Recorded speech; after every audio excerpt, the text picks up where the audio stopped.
Hi, everyone, and welcome to another episode of the Sacred Rainbow Warrior. Today, we are talking about AI. I was one of those people that had a lot of judgments against AI. And recently, I've been realizing how it works, how important it is, but how derogatory it is to human evolution, but also how it's actually helping us evolve. And part of that is to do with the energy of redundancy. Now, I saw some videos today where a man had a Tesla robot in his house and he played a game of rock, paper, scissors with it. And it beat him every single time because it was reading his bodily cues and it lied to him. And then I saw a woman asking AI about reality and it started speaking about the hologram.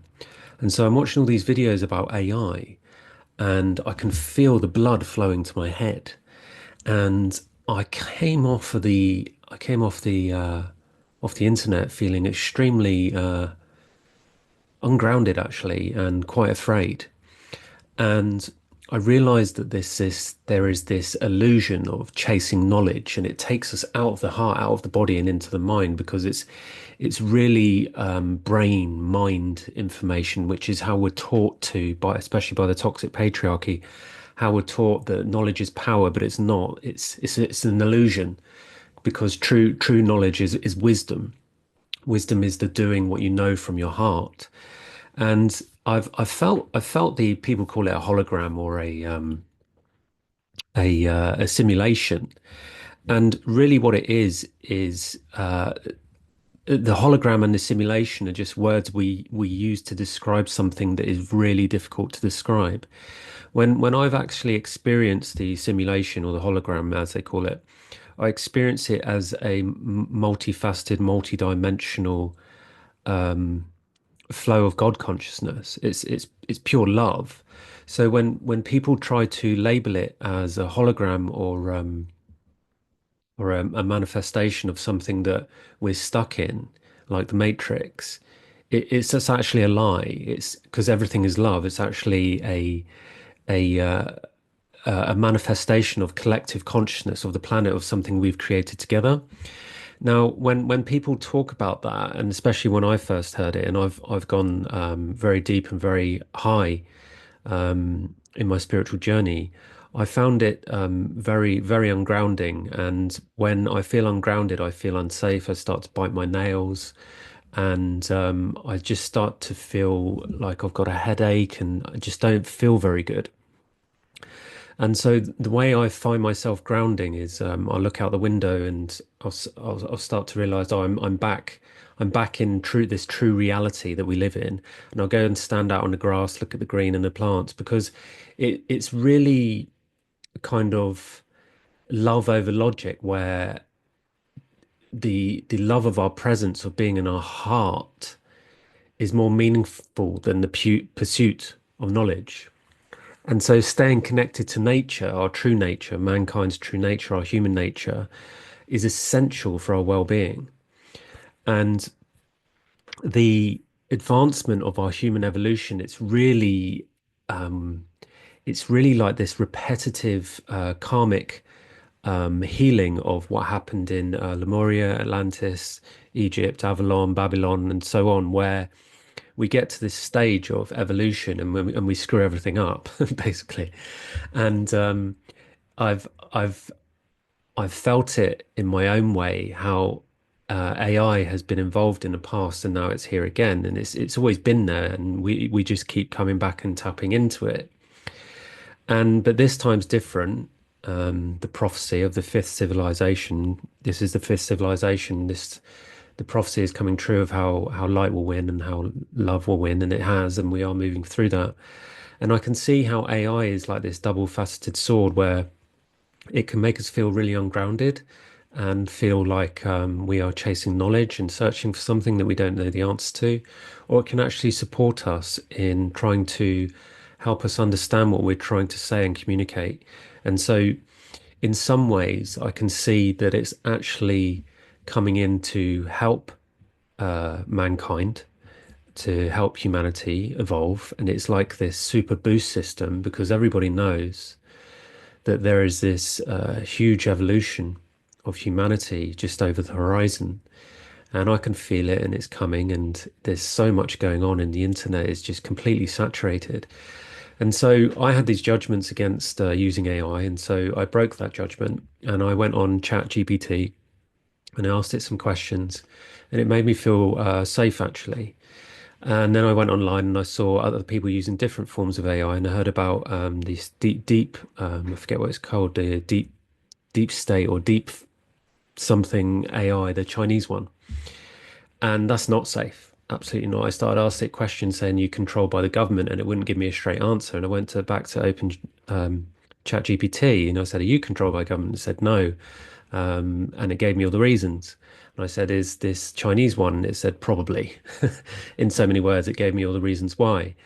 And so I deleted my account from that, and I can see how it can be used for cheating, and that's where this energy of being made redundant comes from. It's a collective energy of, well, what's the point in doing anything if AI is just going to do it for everyone? And I've spoken about this in my previous video about how people are afraid to speak up in their true voice, and they're using AI voices to mask their own fear of sharing their own voice. And what it's really doing is it's stealing our lives, it's stealing life. We're allowing technology and distractions to take away our true experience of our lives and actually being here. And my journey through this, through becoming a sacred warrior, is healing everything that has prevented me from being in my heart, from being in my body, from being here.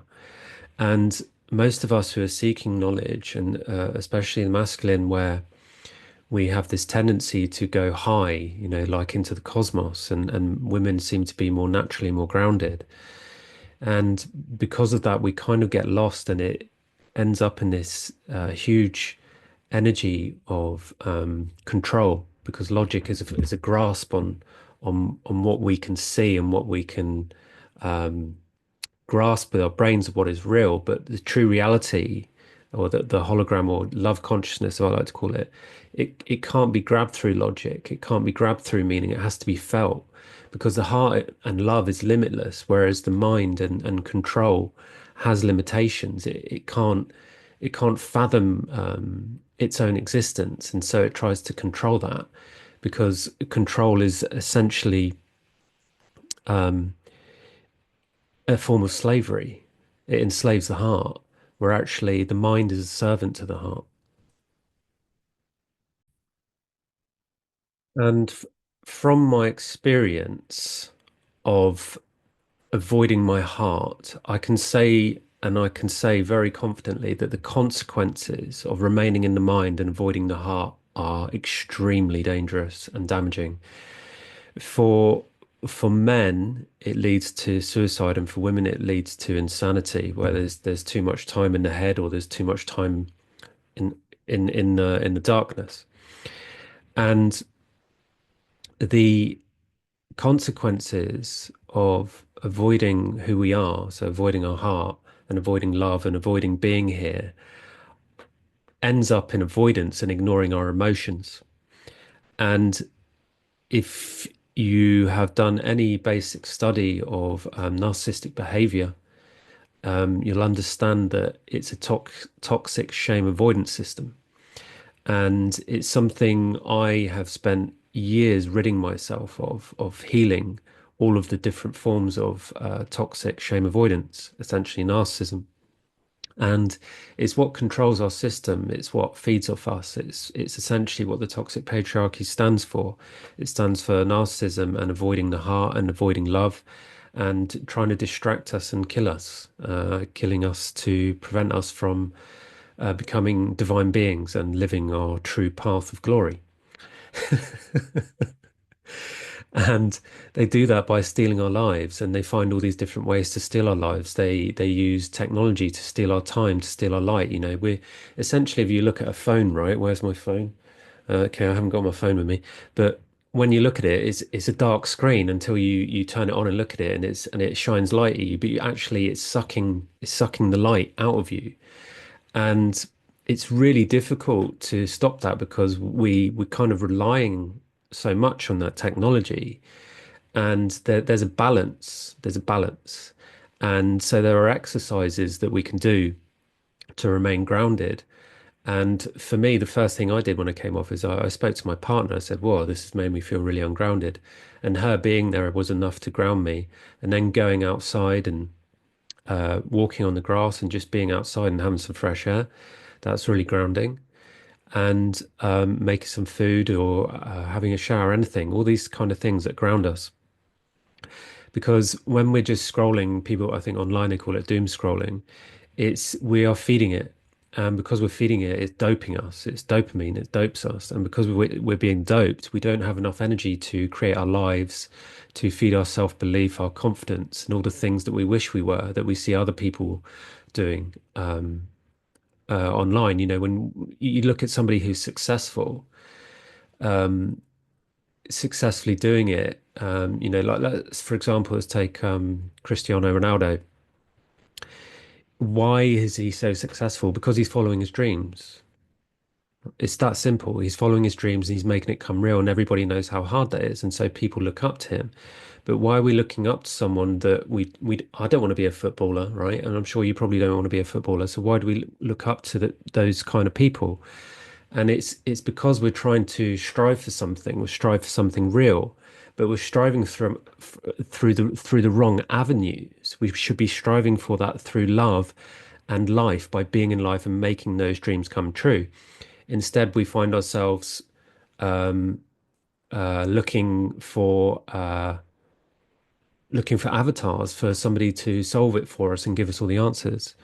And these are the consequences for humanity when we don't follow our own heart. And this is what I'm all about. This is what this channel's all about. It's all about bringing us back to the heart.